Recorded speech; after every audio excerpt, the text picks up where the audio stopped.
Hey guys, welcome back to the another session of this series of C programming language. So we will continue the series with a new video which tells about the features and applications of C. So this is presented by me, also known as Bagesh. So without wasting any further time, let's start the video. So these are some concise points which tells more about the features of C. A detailed information about all these points is there in the further slides. So first look at these points and then we will go ahead. Okay. So the first point is simple. So C is a very simple language. You can say each and every beginner who is very much eager to know something more about the programming language, or who is a beginner who don't know anything about any of the languages, so he or she can start with the C programming language. It's very simple. The second point, machine independent or portable. C language is machine independent or portable. The only thing which you need is some basic needs of each and every individual machine, and then a C program can run on any of the machine. The third point, mid-level programming language. Okay, so there are three types of programming language: low-level programming language, high-level programming language, and mid-level programming language.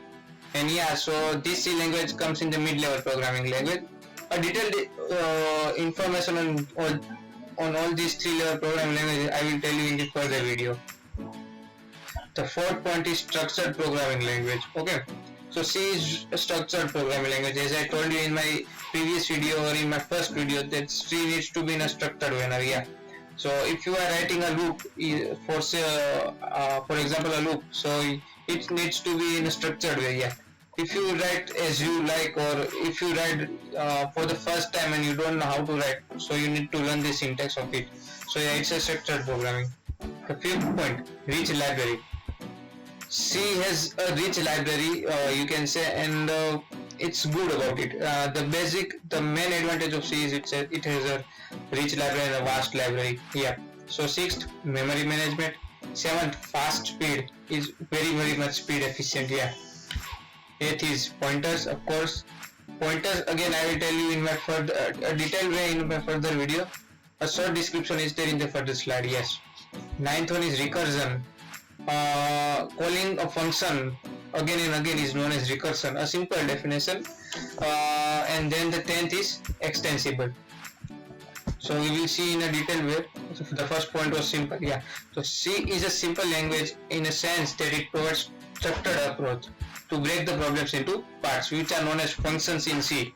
Okay, and the rich set of library functions, data types, etc. So it comprises many things in a single language, so it's very much popular and it's very much simple. The second point was machine independent or portable. So unlike assembly languages, means low level languages, C programs can be executed on different machines with some machine specific changes, as I told you earlier. So therefore C is a machine independent language. The C is machine independent language. The only thing you need is machine specific changes. And then mid-level programming language, the third point. Although C is intended to do low-level programming, it is used to develop system applications such as kernel, driver, etc. So in the previous video I told you that there are many applications of C programming, out of which one of the main application is kernel. So C is used in designing kernel and how the kernel will operate when it will be running on the Windows or any other operating system. So C is useful in that. It also supports features of high-level language. It is why it is known as mid-level language. So mid-level language means which supports the feature of high-level as well as low-level. So here low-level is used in kernel, and it supports many features of high-level language, and so it is known as mid-level language. Okay, moving further.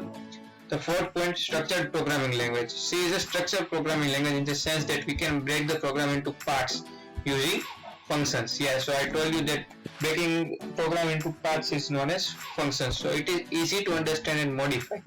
Functions also provide for reusability. So when we will learn the topic of functions, at that time I will tell you what's reusability, what's polymorphism, what are the concepts and how we can use it. Okay. So the next point is rich library set. C provides a lot of inbuilt functions that make the development fast.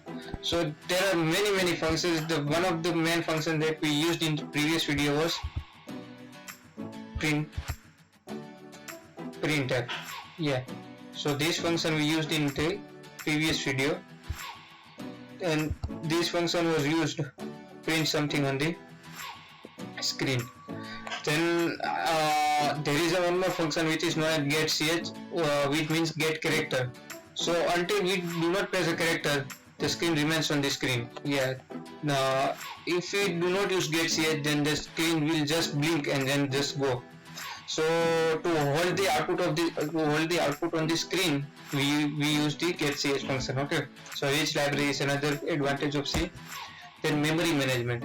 It supports dynamic memory allocation. So when we see the topic polymorphism, at that time we will come to know what is dynamic memory allocation. In C language, we can free the allocated memory at any time by calling the free function. Yeah. So the one of the important thing is to allocate the memory to the variables, to any of the functions, to any of the variables which are declared in the functions. We need to allocate memory. But also this another important point is to free them when we don't need them. Okay. So here an inbuilt function is there known as free to free the memory, allocated memory. Okay. Then speed. The compilation and execution time of C is fast since there are lesser inbuilt function and hence the lesser overhead. Okay, so yeah, it supports many inbuilt functions, but they are less compared to other languages. For example, Java. Okay, so hence they are lesser overhead.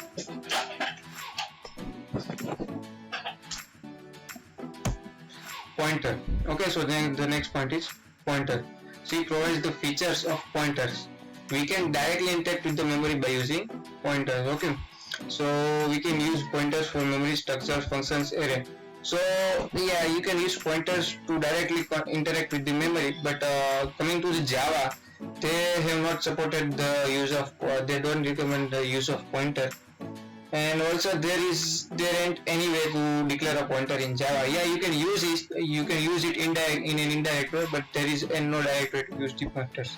So it's only supported in C. The pointers are only supported in C. Okay, so moving further, recursion.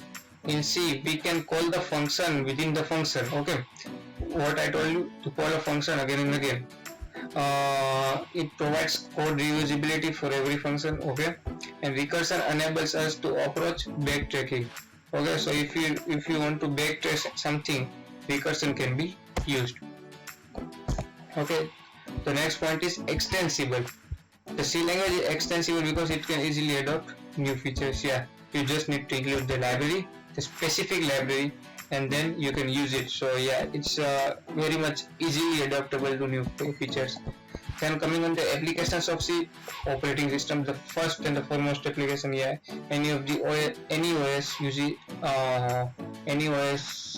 use C programming language to run it or to execute some of the basic needs of the OS. Okay, so the next is language compilers. Many tons and tons of language compilers are being made of C language. Okay, the compiler of C was made in C. Okay, and I think the compiler of Java is also made in C.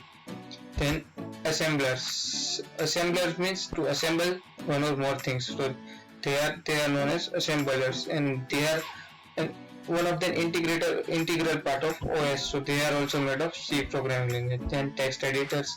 One of the text editor is Notepad, so it is also made up of C.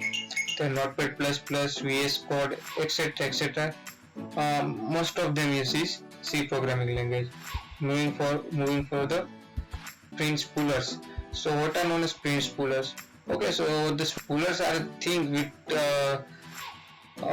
it needs to print something. For example, say a printer, it needs to print something, but to print something it needs some data. Then when the data arrives, it needs to be in the queue, and if there is an over excessive data, then it needs to be stored in the buffer, and then when the data chance come to print, it needs to be printed. Okay, so they are known as print spoolers. Then comes network drivers. Okay, you all know network drivers. The drivers which are used to connect with any of the network are known as network drivers. Okay, so modern programs, in many modern programs C language is being used. Databases, without databases, many of the softwares or say many of the programs are nothing, you can say baseless. Okay, so databases are an important part which we will learn in the further videos. Okay, and then language interpreters. Many language interpreters and many language compilers use C programming language. Okay, so C is one of the important application in language interpreters and language compilers. And then utilities. Okay, so utilities is another application. Utilities means to use in many of the fields. C programming language is being used, so they are known as utilities. Okay, moving further. Thank you for watching the video. If you liked the video, please do subscribe the channel, and we will see you in the next video with moving forward in this C programming series. And then if you have any queries and any doubts, feel free to ask in the comment section below. And yeah, don't forget to hit the subscribe button, otherwise the Buggesh is telling me that you and the subscribers aren't and the viewers aren't subscribing the channel. So please subscribe the channel. Okay, so see you guys in the next video. Till then, goodbye, take care.